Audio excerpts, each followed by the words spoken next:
thank you so much for being here.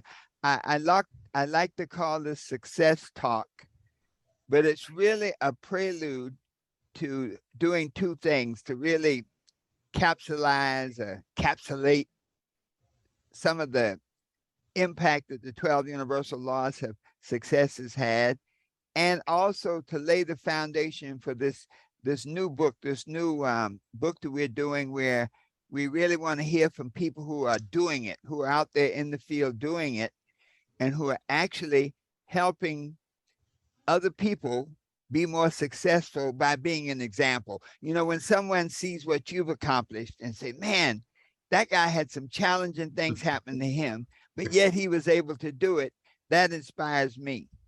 So let's start with give a little background, Troy, your little educational background and, where you are right now. I got you. Well, I mean, I grew up in Norfolk, Virginia, and my background started out of college with radio, television, and film. I encountered the 12 Universal Laws of Success my first year on the campus of North Carolina A&T State University. So for all my Aggies out there, Aggie pride, but it changed my life. I mean, I played sports all of my life. I've been a teacher and a basketball coach. Had a variety of different things, and currently I am a life health and supplemental benefit specialist. So I do a lot of life insurance for people, and but I've had many journeys and many encounters in my life. I think I encountered the 12 Universal Laws of Success at a pivotal time in my life, transitioning from Norfolk, Virginia, to moving to a city of Greensboro, North Carolina, and I didn't know anybody. So it was one of those things that it was a scary moment in my life. To pack up your car and just go to a place where you know no one. And sometimes in order to have great success, you have to get out of your comfort zone. And that's what it allowed me to do. I had to get up out of my comfort zone. And after reading the 12 Universal Laws of Success and connecting with you, I mean, my life just began to take a upward thing, but it wasn't easy.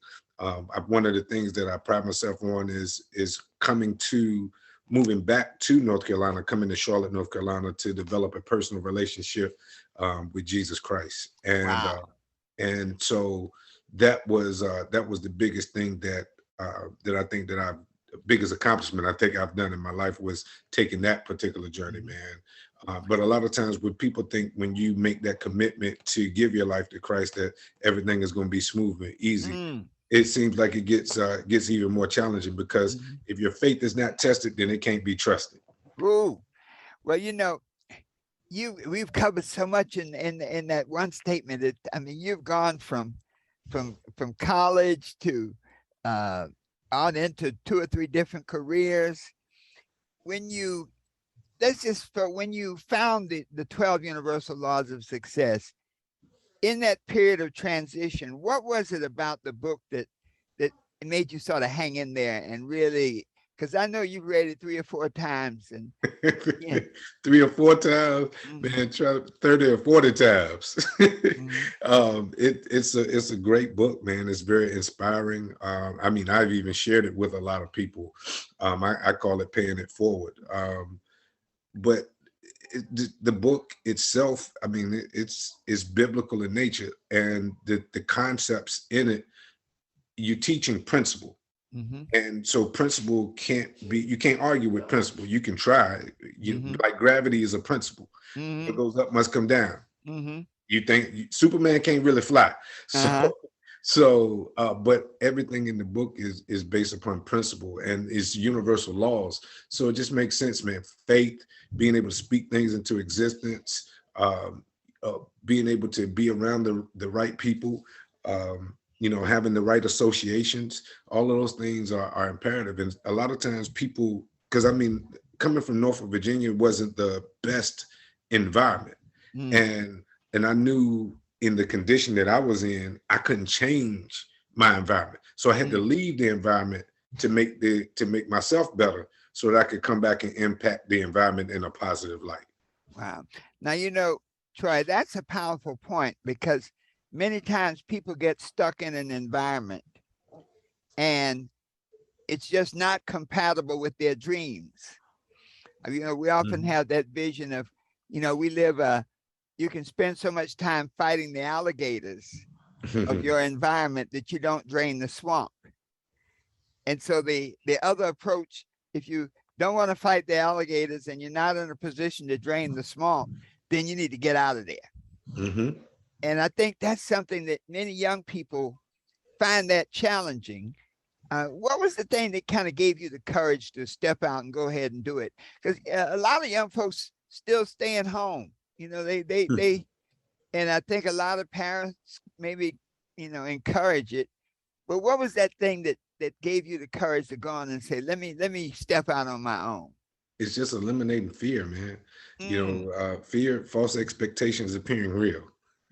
So mm, when you so being a coach, being an athlete, people say, well, if you're scared, say you're scared. No, sometimes fear can be a good thing because the absence of fear um is not good. Sometimes I think you should have some nervousness, you should have some level of fear because that's how you activate your faith.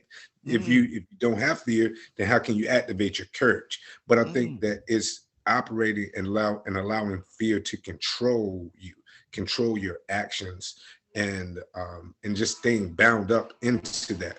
Because when you activate your faith, fear disappears. They both can't coexist. Okay, fear and faith cannot coexist. No, not at the same time. Yeah. It's either going to be one or the other. Wow. Well, you said an interesting point. It was kind of subtle. I was reading, the whole yin yang concept. Hmm. There's when you look at the symbol, you'll see the black and the white, and then within the black, you'll see a white dot. Within the white, you'll see a black dot. And the essence of that yin and yang concept is that the opposites always exist, but Hmm. they're for a purpose. And so you said something. If you don't have fear, then it's hard to develop courage. Hmm. You see, Right. so courage is how you address fear. There was a quote, and it said basically, it's a fool who will not be afraid, but a wise man who will not be overcome by fear. Hmm. Uh-huh. Definitely. And so that idea of because of the fear, it meant you had to get above the fear to move out to go where you needed to go. And that brought about the courage. So where there's great fear, there's great courage Right. because the courage essentially overcomes the fear and says, I can do this. Yes, indeed. Well, the thing about it is, everybody should want to grow, Mm, and it's hard to grow being comfortable. It's just like a tree can't grow without the ground being uncomfortable. mhm, Because once that seed is planted, the roots have to be able to spread, and so the ground is going to be uncomfortable in the growth of that tree. So that the bigger the tree gets, and the thing about it is, you have to find where your roots are gathered into the ground, because if it's not gathered, and it's not if the storm is going to come, it's when the storm is going to come, your tree will end up toppling over if you're not deeply rooted in mm. good values and good traditions and good foundations, because the storms are going to come. Yes. Now, as you were talking about that tree analogy, in front of the studio is an oak tree. Mm. And over the years, they built the road. I know that oak tree was here probably before the street was paved. So they built the roads, they built the sidewalks, but over time, the roots have pushed up through the sidewalk. Mm. The roots have literally pushed the curb out about 4 inches. I know that's right.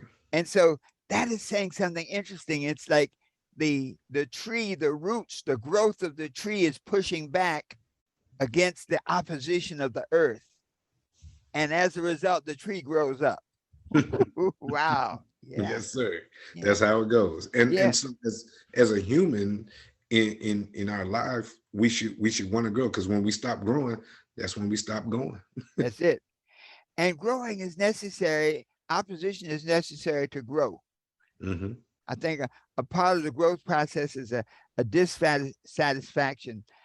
Often look at life as, going up stair step, and you're on a certain step, and at first you're happy, Hmm. and then something happens. Maybe you see more, maybe you experience more. You're curious, like what's beyond the sky, Hmm. and you get really upset, unhappy about it. You're like, I gotta go. And then your soul, I think, there's also a part of us that says you got to keep moving.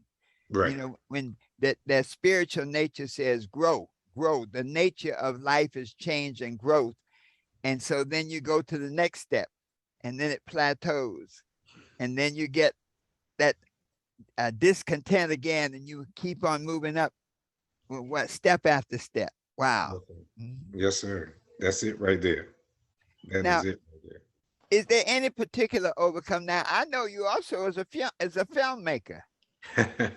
Now that's a Well, whole nother another piece there. I know when you came to Wilmington, I said, now I know a Troy Whitehurst, but I didn't know he was a filmmaker. yes, sir. Give us a little information about that, because that What, seems to be something that was different from everything else you were doing. well, that wasn't my former life, man. I really thought that I was gonna move to Hollywood and do those types of things, man. But like I say, working out of college, I worked in radio through college. I did some radio stuff, and that's when I started making films when I was in college. And I remember a gentleman. He came up and said, "Hey man, how you gonna make movies and you're not in Hollywood?"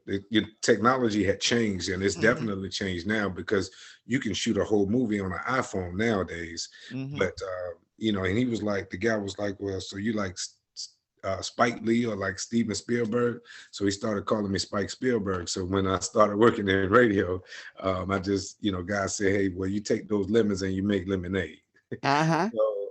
So that became my name. So people start calling me Spike Spielberg, like you spill a drink. Mm-hmm. Um, and in my former life, I would say I was I was really into the filmmaking aspect. And it's not to say that that particular part is over, but I had to make some readjustments and transition in life. And when I made that commitment to begin to follow Christ, he had to deprogram me. Mm-hmm. you know I think a lot of times we allow the media to shape us. So one of the things, so because like now I've just completed my first book. It's not published just yet, but I just completed my first book. And one of the things that I talk about is guarding your gates. You have gates that lead to your soul. We have two eyes, we have two ears, two nostrils, and one mouth. And so this is where information, we receive it and we output it. And so if we're not guarding our gates and looking at the things that are coming into our souls, those things will begin to program us. And so I had to go through the deprogramming stage because being in an urban area, I think I was very impressionable upon things that was coming through the media. Mm-hmm. And so in doing so, God had to um, deprogram me from those things, those values that I thought that I knew, to those things that were of Him. Like, for example, the concept of love. Mm-hmm. Is love something that we see from the Notebook or from a Mary J. Blige song or from the Isley Brothers? Or is it based upon um, a First Corinthians type of love?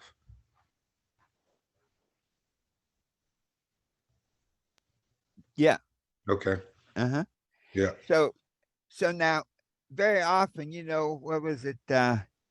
When Paul was on the road, and he had a great uh, God like rocking and shook him up, and transformed into a new person. Was there some obstacle, some event in your life that caused this transformation?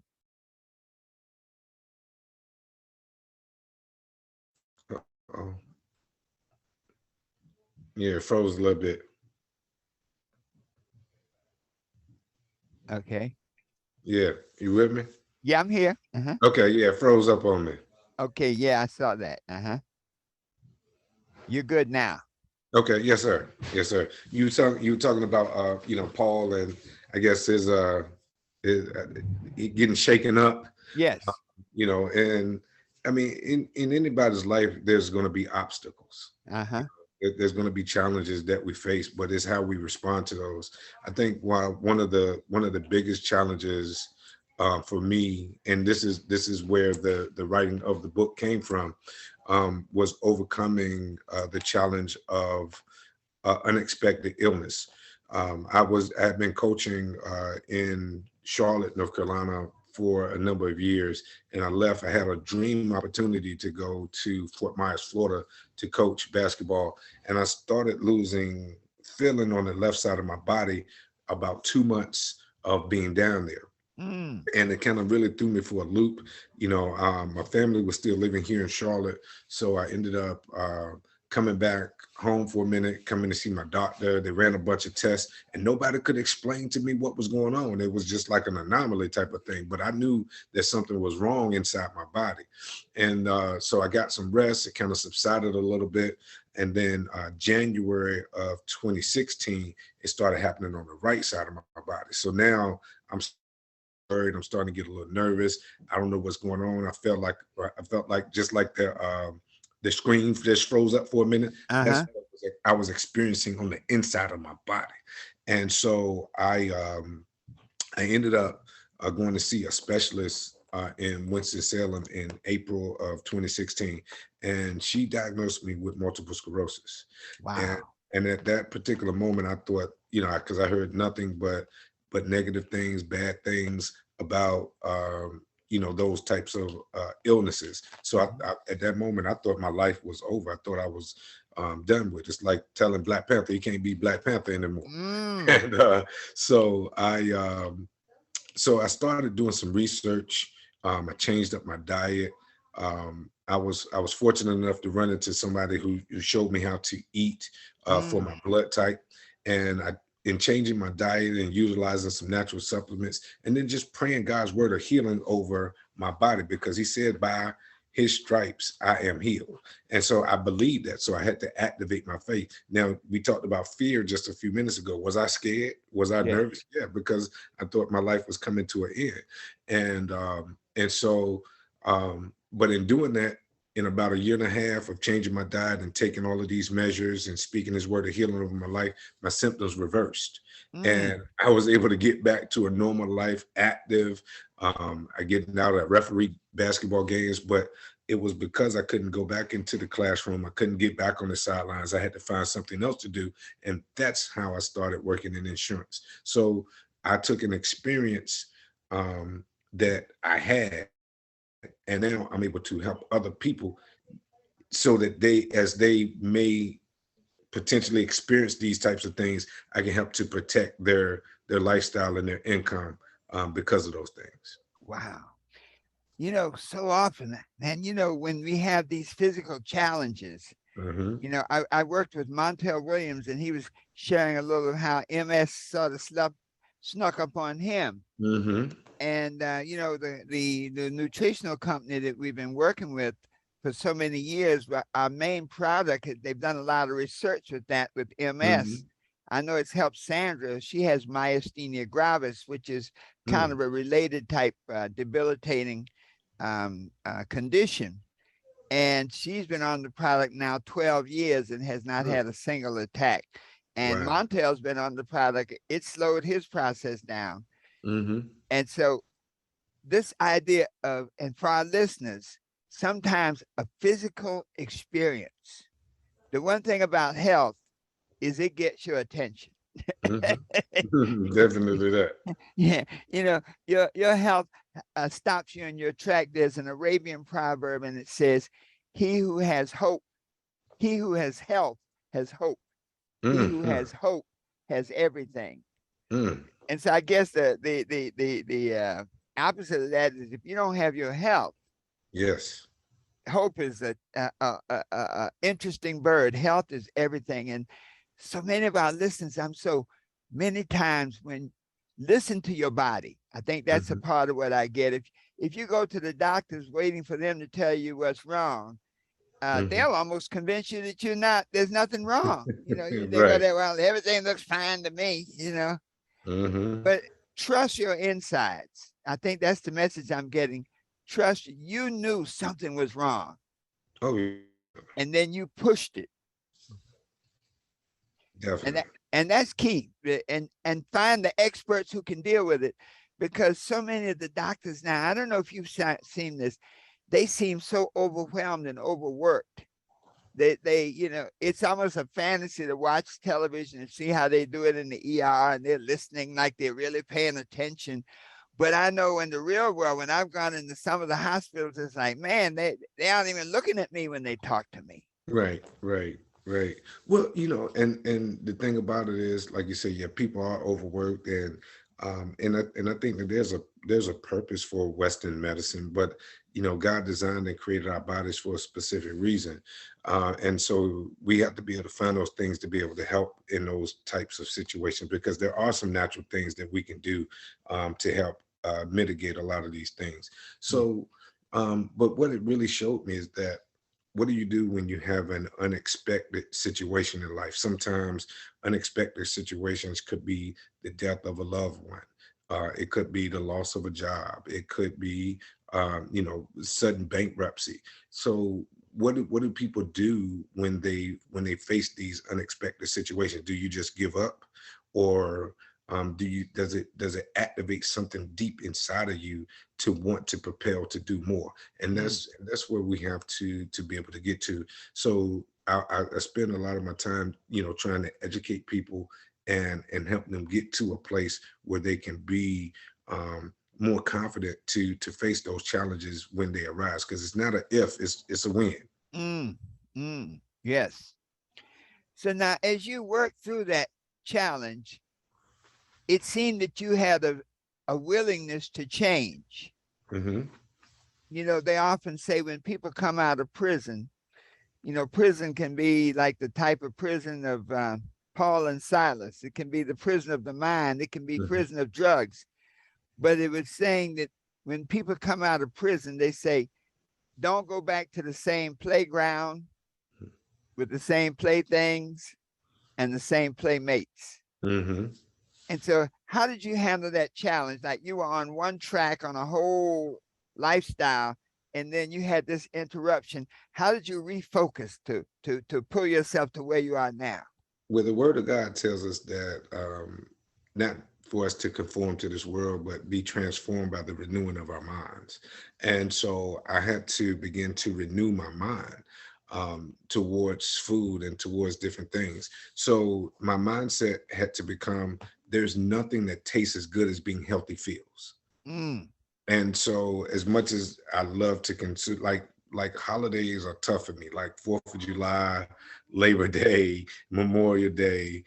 You go to all of these cookouts and things like that, and they got all of this stuff being cooked on the grill, and a lot of those things that I cannot eat anymore. And even I will cook out on the grill. I'll cook the food for people, but I can't eat it. uh-huh, Smells good, uh-huh. but I can't put it into my body, because again, in my mindset, that, like, yes, I have not eaten a piece of fried chicken in almost 6 years, man. Mm, And people are like, what you mean you don't eat fried chicken? What's wrong with you, man? Something must be uh-huh, wrong with you. I'm like, yeah, in my mind, even though it looks good, uh-huh.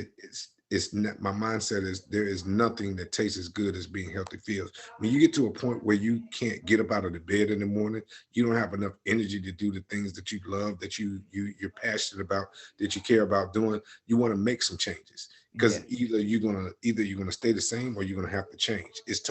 Change is a choice. you know yes, a lot of times, people occupationally, um people say, oh, well, sales is hard, or finding or looking for a different occupation is hard. Well, and so is being broke. Being uh-huh. broke is hard. So you're gonna have to choose which hard you're gonna choose.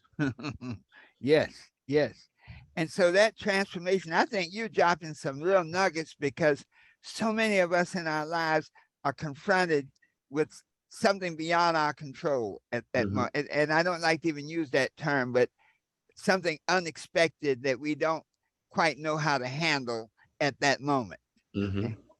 And then how you approach it, that willingness to change up, to to to to go from things that you love doing, being, like the taste good, that feel good, and Hmm. to seek another. Clearly, you sought another type of learning In other words, it seems that you had to undertake a path of study that did not just say, go to the doctor and listen to what he says.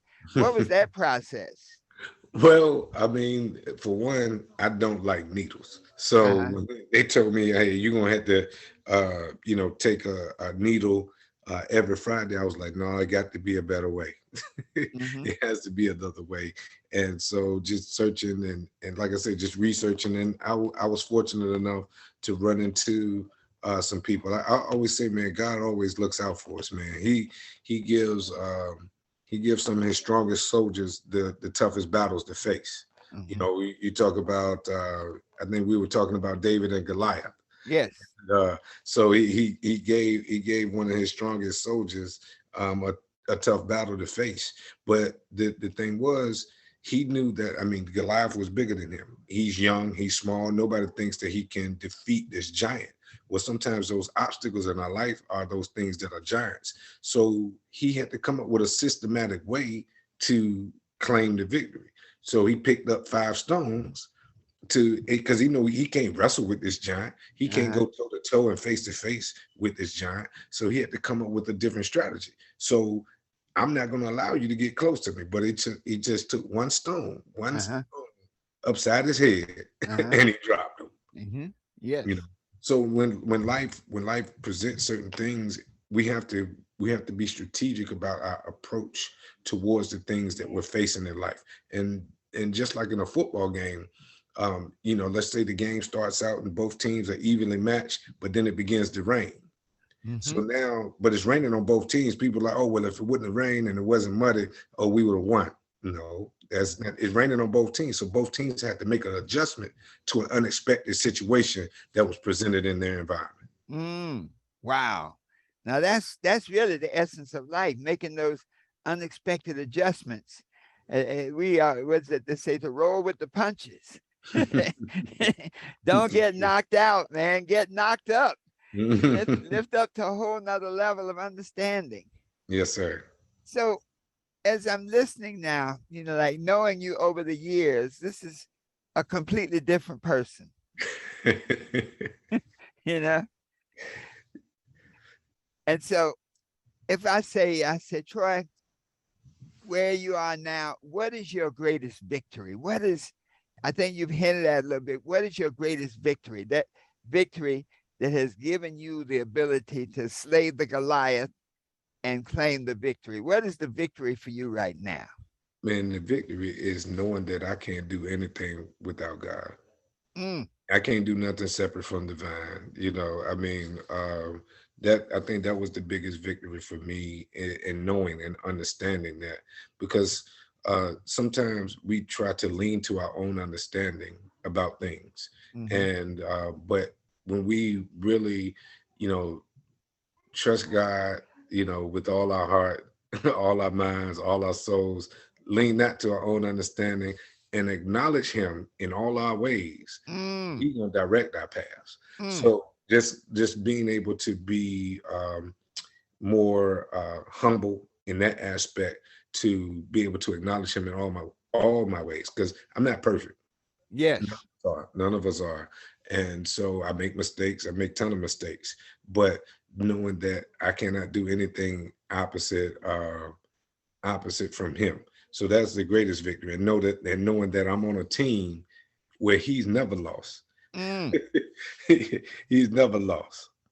Undefeated. Undefeated. People talk about the 72 Miami Dolphins. No. The Dolphins as an organization have lost some games, but Mm. no. But God has never lost, Wow. So now the new book. What's the man. title of the book? It's called Choose to Be Happy.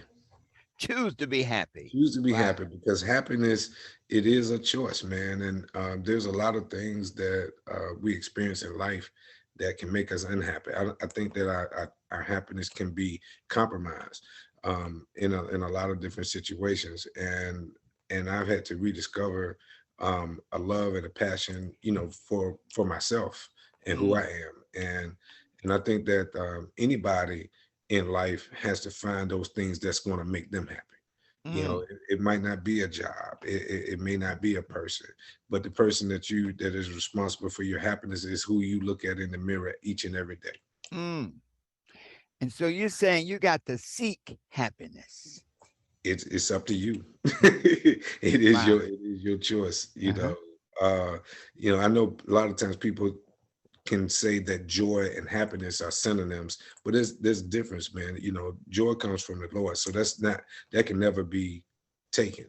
A lot of times people face with depression, or things of that particular nation, but it's a choice, to be able to want to change, and it takes time. It's Mm, not something that's easy. It's not something that happens overnight, but you have to make that choice. It's kind of like, the man that had not walked in 38 years, and he was at the gate, and they told him to pick up his mat and walk. mm-hmm. And people like, well, how did he do that? Uh-huh.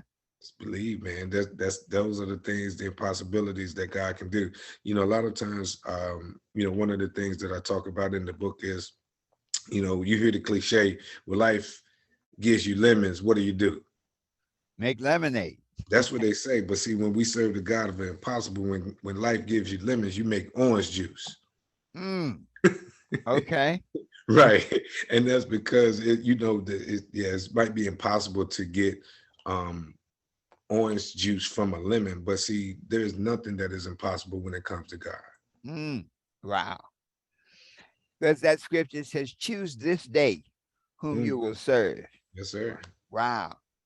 Well, I tell you, Troy, as I think about it, I think your message is an interesting one because right now, coming out of the pandemic, so many people have health challenges Hmm. and are interacting with often a medical system that's overwhelmed. I was listening to a broadcast and they say, well, call your doctor. Well, Mm, clearly you haven't called your doctor lately because if you call your doctor, you say, I want to see my doctor. They'll say, well, it's about a month and a half before you can get an appointment to see your doctor, hmm. or maybe 2 months. And don't miss that appointment because you're lost for another 2 months. And so I think a lot of people in this position now where you can't see the doctor. And what you're really saying is that you have to choose to be healthy. Hmm. You have to choose to take an interest and to do whatever is necessary. Was it the Bible says, physician, heal thyself. Yes, sir. And it doesn't mean you go out and start propping up transfusions, but it is to listen to your body and trust what your body is telling you. Right. People don't want to change though, man. Like I talk to people all the time. Of course, being a life insurance agent, a person's health can dictate their insurability and how much Mm-hmm. they can be insured for. But I mean, now I do have the opportunity, anybody 0 to 85, regardless of health conditions, we can find coverage for them. Mm-hmm. However, I have a lady, um, she was dealing and struggling with high blood pressure and high cholesterol, and also like some acid reflux. Now, her acid reflux comes from when she eats pork. Mm-hmm. So, but she would rather take the pill. She said, "I'm not giving up my bacon, and I'm not giving up my ham." Mm-hmm. But so she would rather take a pill Mm-hmm. that's going to help subside the acid reflux, only temporary. So I Mm-hmm. think a lot of times people want to put band-aid, they want to put a band-aid on a gunshot wound. Mm. And that's not, you can be cured, you can be healed. It Mm-hmm. is possible, but it does take sacrifice, and it does take making a conscious choice to do so. Wow. So people will be listening to this broadcast today. You have said so many things. We've covered a lot of stuff. If there was one message that you would like to leave with people, that this message can be, how you have that golden nugget, you know, is there one message that you'd like to leave that helped you create your greatest victory, finding Jesus Christ and transforming your body? If you had not done what you did, then Mm, you'd have a different whole experience of life right now. mhm. And so, what is that message, that final message to our listeners? Mm. once you take the focus off the feeling, it is no more. Mm, wow. you know Sometimes, again, there's unexpected situations that happen in life. So what do you do when you're caught off guard? Can you pivot in the right direction?